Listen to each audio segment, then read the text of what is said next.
नमस्कार दोस्तों, आज मैं आपके लिए जो कहानी लेकर आई हूँ उसका शीर्षक है शमशान का दर्द और जिसकी लेखिका है दीप्ति विश्वास। तो चलिए बिना समय गंवाए हम इस कहानी को शुरू करते हैं। गहरी काली रात थी, साए साए हवा बह रही थी। मैं नंदू अपने दुकान में बैठे आखिरी ग्राहक से बातें कर रहा था। उसके जाने के बाद मैं फिर यहाँ अकेला रह जाऊंगा। शमशान की इस मिट्टी में लोग गलती से भी आना नहीं चाहते, पर मुझे तो इसी मिट्टी के बदौलत जिंदगी मिलती है, और सिर्फ मुझे ही नहीं, मेरे पूरे परिवार को।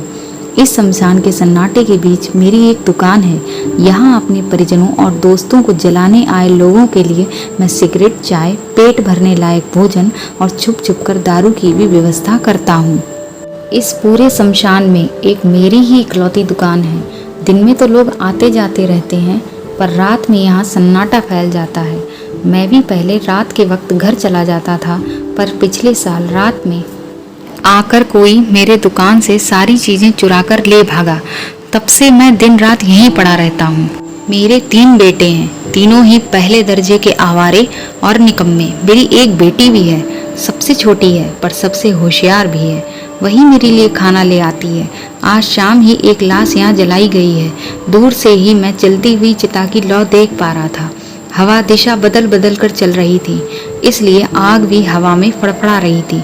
गांव वाले लोग मुझे काफ़ी हिम्मती समझते हैं, पर सिर्फ मैं ही जानता हूँ रात के वक्त शमशान कैसे अपना रूप बदल लेता है। दूर वीरान पड़े मैदान की झाड़ियों के पीछे से सियारों की आवाज़ आती है। मैं रोंगटे खड़े हो जाते हैं मेरे। उसी वक्त कुछ जंगली कुत्ते भौंकते हैं और मेरे दुकान के आगे बनी छावनी की तिरपाल हवा में उड़कर फड़फड़ाने लगती है। मैं डरकर दुकान के अंदर चला जाता हूँ और लकड़ी के बने दरवाजे को बड़ी सावधानी से बगैर आवाज़ किए बंद कर देता हूँ।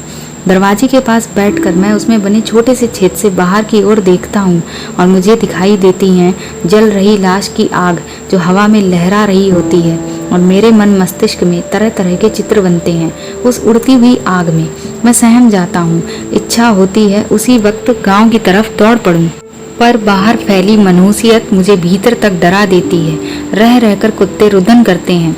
कभी कभी तो कोई जानवर आकर मेरे दरवाजे पर अपना शरीर रगड़ता है।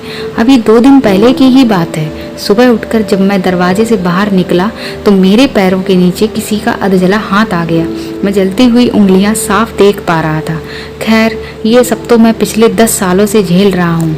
अब तो ये शमशान मुझे अपना सा लगता है। डराता जरूर है, पर पेट भी तो यही भरता है।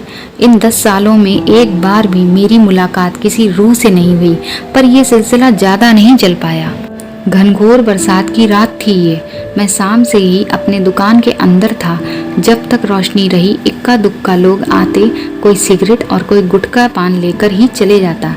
धंधा बड़ा मंदा हो गया था, और ये अब पूरे बरसात भर होने वाला है, क्योंकि बरसात के दिनों में मरने वाले के साथ कम ही लोग आते हैं, और जो आते भी हैं वे जल्दी ही निकल जाते। शमशान घाट में ठहरने की कोई जगह भी तो नहीं है। एक मेरी दुकान तो है, पर इसमें से भी अब कई जगहों पर पानी टपकता है। रात के 11 बज रहे थे। टीन की छत पर जब बरसात का पानी पड़ता तो अपने आप ही एक भयंकर आवाज़ उत्पन्न होती। इस आवाज़ में कोई सो तो नहीं सकता। मैं रेडियो पर जगदीश सिंह जी के गाने सुन रहा था। बारिश थोड़ी हल्की होती तो बाहर से झींगरों की आवाज़ तेज हो जाती, और मेढकों ने तो मेरे दुकान के आसपास ही अड्डा जमाया हुआ था। सुबह हो या रात इनकी टर लगी ही रहती। मैं गानों में खोया हुआ था और बारिश के रुकने का इंतज़ार कर रहा था। उसी वक्त दरवाजे पर आहट हुई और मैं चौंक गया। इतनी रात में कौन ग्राहक हो सकता है? अभी 3 घंटे पहले ही तो आखिरी लाश जलाकर उसके घरवाले जा चुके थे। फिर अब कौन आ गया? दरवाजा खोलूं या नहीं, इसी उधेड़-बुन में फंसा हुआ था कि एक और बार दरवाजा खटखटाया गया और उधर से आवाज आई, दरवाजा खोलो काका। आवाज तो किसी छोटी सी बच्ची की थी। मैंने झट से दरवाजा खोल दिया तो सामने एक 7 या 8 साल की गुड़िया खड़ी थी। उसने एक गुलाबी रंग की फ्रॉक पहनी हुई थी जो कि पूरी तरह से भीग चुका था। उसके कंधे तक घुंघराले बाल थे, जिनमें से पानी टपककर मेरे दुकान के द्वार की मिट्टी को गीला कर रहे थे। मेरे दरवाजे के खोलते ही उसने बड़े उदास आवाज में कहा, काका, वो जो लाश यहाँ थोड़ी देर पहले आई थी ना, बारिश की वजह से उसकी आग बुझ गई है, आप जला दीजिए ना चलकर।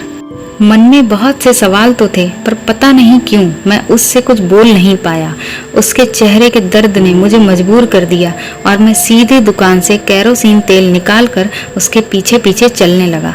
नन्हे कदमों से वो मुझे शमशान के अंदर ले जाती रही, जहाँ आग तो बुझ गई थी पर धुआं अब भी उठ रहा था। बारिश भी अब बंद हो चुकी थी और जले लाश की बदबू मेरे बर्दाश्त से बाहर हो रही थी। मैंने जल्दी से लाश पर केरोसिन तेल डालकर माचिस मार दी। धूं धूं कर लाश फिर जल उठी और इसके साथ ही मुझे मेरे पीछे से किसी के रोने की आवाज़ आई। मुझे लगा शायद वही गुड़िया रो रही थी, पर जैसे ही मैं पीछे मुड़ा तो वहाँ कोई नहीं था, वो बच्ची भी नहीं, जिसके पीछे पीछे आकर ही मैंने इस बुझ चुकी लाश को दोबारा जलाया था। मुझे नहीं समझ आया अचानक वो बच्ची कहाँ गायब हो गई। थोड़ी देर उसे इधर उधर ढूंढने के बाद मैं वापस अपनी दुकान में आ गया और सो गया। मन के भीतर कहीं से आवाज़ तो आ रही थी कि अभी अभी मैं जिस बच्ची के साथ था, क्या वो इंसान थी? मैं अंदर से डर रहा था और अपने आप से वादा कर रहा था कि अब चाहे जो भी हो, कभी रात में दरवाज़ा नहीं खोलूंगा। सुबह के ठीक 6 बजे होंगे। मैं हाथ मुंह धोकर दुकान में चाय बना रहा था। उसी वक्त 3 हट्टे कट्टे लोग मेरी दुकान पर आकर बैठ गए और मुझसे बोले कि कल रात जो लाश वे लोग लेकर आए थे जलाने, उसी की अस्थियां लेने आए हैं आज ये लोग। तभी मुझे याद आई वो बच्ची और मैंने उन लोगों से कहा, भैया कल रात यहाँ आप में से बच्ची को लेकर कौन आया था? बच्ची मेरी दुकान में आई थी रात में और आप लोगों की लाश जो तेज बारिश की वजह से बुझ चुकी थी तो मुझे दोबारा जला देने के लिए बोलने लगी। मैंने उसके साथ जाकर दोबारा लाश को आग लगा दी, पर उसी वक्त वो अचानक कहीं चली गई। पता नहीं कहाँ गई। मुझे लगा शायद जिसके साथ वो आई थी उसी के पास चली गई होगी। मेरे इतना कहने के बाद वो लोग मुंह फाड़े एक दूसरे को देखने लगे और फिर उनमें से किसी एक ने अपने जेब से मोबाइल निकाला और मेरी तरफ बढ़ाते हुए एक तस्वीर दिखाई। अरे हाँ, ये तो वही गुड़िया है, वही घुंघराले बाल, यही चेहरे की मासूमियत, वही कद, वही रंग। मेरे बच्ची को पहचान लेने के बाद वे लोग बहुत अचरज में पड़ गए और मुझसे बोले, नंदू जी आप ये क्या बोल रहे हैं? कल रात हम सब इसी बच्ची को तो जलाने आए थे। कल ही इसकी हत्या रहस्यमय तरीके से हुई है। पुलिस अभी छानबीन कर रही है। भगवान के लिए ऐसा झूठ मत बोलिए। हम तीनों में से एक उस बच्ची के पिता भी हैं। मुझे काटो तो खून नहीं, जिसका अनुमान लगाया वही हुआ। मैंने कांपते होठों से कहा, भैया मैं झूठ क्यों बोलूँगा, कल यही आई थी दुकान में। मेरी बातों को अनसुना कर वे लोग बच्ची के पिता के आंसू पोंछते हुए चले गए और मैं वहीं बैठकर कंधे में पड़े गमछे से अपने पसीने पोंछने लगा। फूल सी बच्ची की मौत, वो भी रहस्यमय तरीके से, ये बात सोचने पर मजबूर कर रही थी।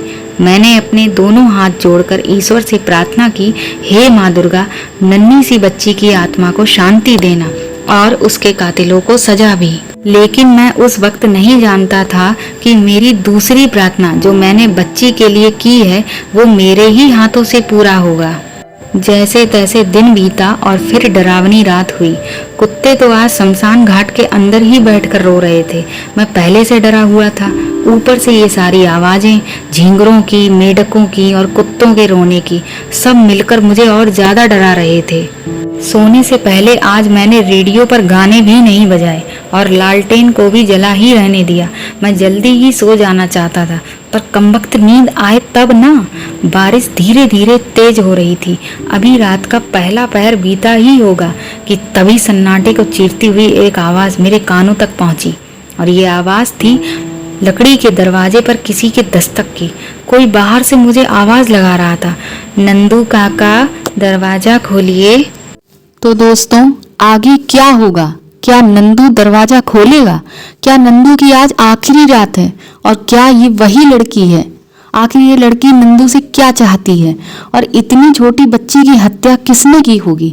जानने के लिए जुड़े रहिए इस कहानी के साथ, जिसका अगला भाग जल्द ही इस चैनल पर प्रसारित किया जाएगा। अगर आप कहानी का अगला भाग जल्द ही देखना चाहते हैं तो कमेंट बॉक्स में ज़्यादा से ज़्यादा यस टाइप करें। धन्यवाद।